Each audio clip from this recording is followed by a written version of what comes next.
Halo, apa kabar? Saatnya Anda menyimak Berita Semarang. Bersama saya, Mehdi Hairi. Sejumlah berita menarik akan kami sajikan untuk Anda. Berikut 3 berita utama hari ini. Kebakaran yang melanda TPA Putri Cempo di Solo mulai reda, namun petugas pemadam terus menyemprotkan air ke titik api di dasar gunungan sampah. Seorang perempuan di Cilacap dibunuh dan diperkosa, lalu jasadnya disembunyikan pelaku di tangki septic tank. Pelaku berdalih hanya ingin mencuri harta benda korban. Karena remblong, sebuah truk pengangkut gula menghantam minibus dan sepeda motor di Brebes. 1 orang laporkan meninggal di tempat.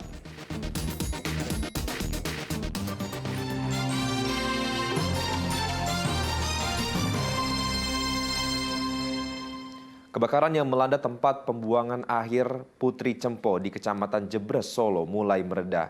Meski demikian, bantuan waterbooming tetap dibutuhkan untuk memadamkan titik api di bagian dalam gunungan sampah.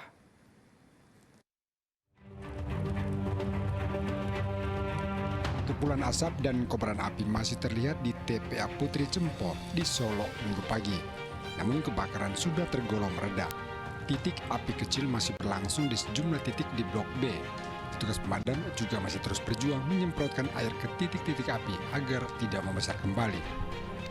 Penjabat Gubernur Jawa Tengah Nana Sujana didampingi Wali Kota Solo Gibran Rakabuming Raka memantau perkembangan penanganan kebakaran. Meski kondisi api mulai mereda, namun permohonan waterbooming kepada BPBD akan tetap diajukan agar api benar-benar padam. Sementara pemerintah kota Solo menyiapkan posko kesehatan gratis bagi warga yang terdampak kebakaran. Kami pun sudah berkoordinasi dengan Kepala BNPB ya untuk biar mempercepat pemadaman, yaitu kami mengharapkan adanya bantuan waterbombing yang insya Allah dalam waktu dekat akan dikirim waterbombing tersebut. Reda lah ya, tapi ini kita lihat hari ini udah mulai membaik.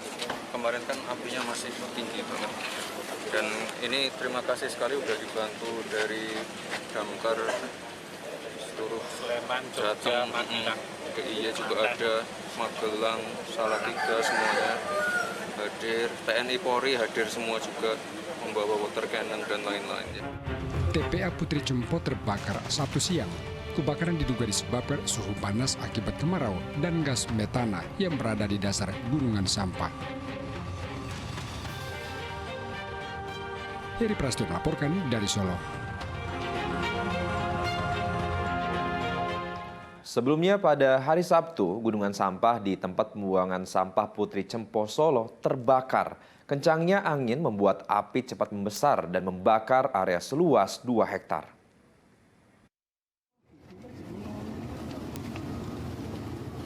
Petugas pemadam kebakaran gabungan terus berjibaku berusaha memadamkan titik api di gunungan sampah di tempat pembuangan akhir Putri Cempo di Kecamatan Jebres, Kota Solo pada Sabtu lalu. Kencangnya tiupan angin membuat api membesar dan merembet ke bagian lainnya. Total gulungan sampah yang telah terbakar seluas 2 hektar.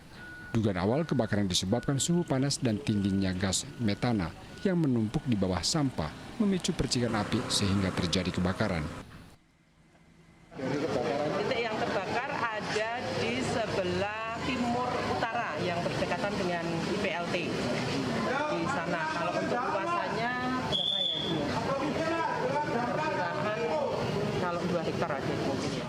8 unit mobil damkar Solo dibantu damkar dari daerah Solo Raya dikerahkan untuk memadamkan api. Meski ada kebakaran, TPA Putri Cempo tetap menerima pasokan sampah. Heri Prasetyo melaporkan dari Solo. Belasan bangkai truk dan alat berat hangus terbakar akibat rumput ilalang yang terbakar tiba-tiba. Kebakaran mengakibatkan kerugian material ratusan juta rupiah.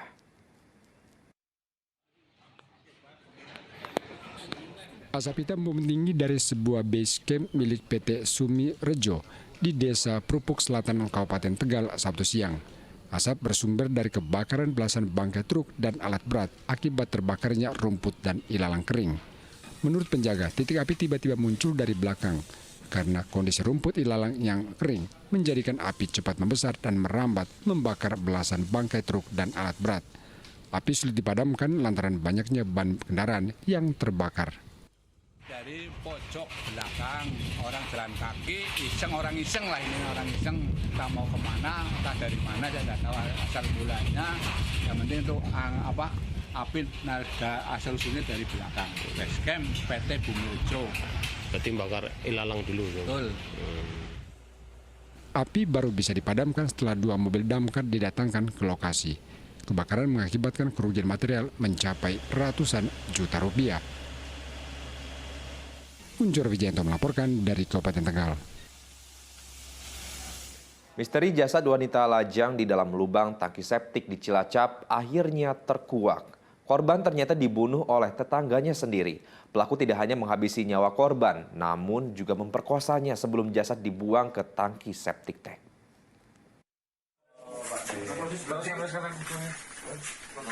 Sehari setelah jasad wanita berinisial IM ditemukan di dalam tangki septic tank di belakang rumahnya, polisi menangkap pembunuhnya. Pelaku tak lain adalah tetangga korban berinisial A. Tersangka mengaku awalnya hendak mencuri ke rumah wanita tersebut. Namun saat mencari-cari harta benda di kamar, korban terbangun sehingga pelaku panik dan membacoknya dengan senjata tajam. Kan kamu bawa ke septic tank itu spontan apa gimana? Kenapa itu? Karena panik. Kenapa? Panik. Panik terus? Nah, di situ aku melihat ada septic tank. Udah tutupnya. Kalau kamu rencanakan jangan-jangan? Enggak. Mencuri atau membunuh dia itu kamu rencanakan? Enggak. Kamu gimana? Enggak ada rencana sama sekali. Terus gimana bisa masuk tiba-tiba itu? Saya tadinya cuma pengen ngambil duit aja. Namun tersangka ternyata tidak hanya mencuri. Tersangka juga memperkosa korban sebelum tubuhnya dibuang ke lubang tangki septic tank untuk menghilangkan jejak. Kita olah TKP di beberapa tempat, termasuk salah satunya di tempat tidur. Ya, di situ ada simpanan darah, kemudian beberapa pakaian-pakaian korban yang ditemukan. Nah, dari sini beberapa saksi yang kita periksa, alhamdulillah kita mendapatkan data dan pada hari Selasa tersangka AS bisa kita amankan di alun-alun Banyumas. Kematian tragis perempuan IM diketahui warga pada Rabu 12 September 2023 setelah 3 hari dinyatakan hilang. Jasadnya ditemukan dalam tangki septic tank dalam kondisi tak mengenakan busana dan didapati sejumlah luka di tubuhnya. Polisi menjerat tersangka dengan pasal berlapis hingga menghilangkan nyawa korban dengan ancaman hukuman maksimal 15 tahun penjara. Mardianto melaporkan dari Cilacap. 6 orang pemuda di kota Semarang harus berurusan dengan aparat kepolisian karena menganiaya seorang remaja hingga tewas. Para pelaku berdalih mereka tega menganiaya lantaran korban mencuri uang sebesar Rp600.000 saat menginap di rumah salah seorang pelaku. Polisi akhirnya mengungkap misteri tewasnya seorang remaja yang baru berusia 17 tahun di kawasan Tembalang, Semarang dengan kondisi penuh luka lebam dan memar. Korban ditemukan tak bernyawa bukan di rumahnya sendiri, melainkan di kediaman teman dekatnya. Dari hasil autopsi, korban mengalami gegar otak akibat pemukulan para pelaku di bagian kepalanya. Berdasarkan keterangan saksi dan olah TKP, polisi akhirnya membekuk 6 pemuda yang diduga terlibat penganiayaan. Aksi mereka lakukan setelah sebelumnya menuduh korban telah mencuri uang sebesar Rp600.000 milik salah seorang tersangka. Dalam kondisi terpengaruh minuman keras, para pelaku bergantian menganiaya dan meminta korban mengakui telah mencuri. Korban mengalami gegar otak karena adanya pendarahan dalam otak. Ya, jadi rata-rata pelaku ini memukul banyak di bagian kepala. Ya, jadi ada pendarahan di dalam otak. Itu yang menyebabkan korban meninggal dunia. Petugas menyita sepasang sandal dan alat cukur yang digunakan untuk melakukan penganiayaan. Para tersangka dijerat dengan Undang-Undang Perlindungan Anak dengan ancaman hukuman maksimal 15 tahun penjara. Agus Hermanto melaporkan dari Kota Semarang.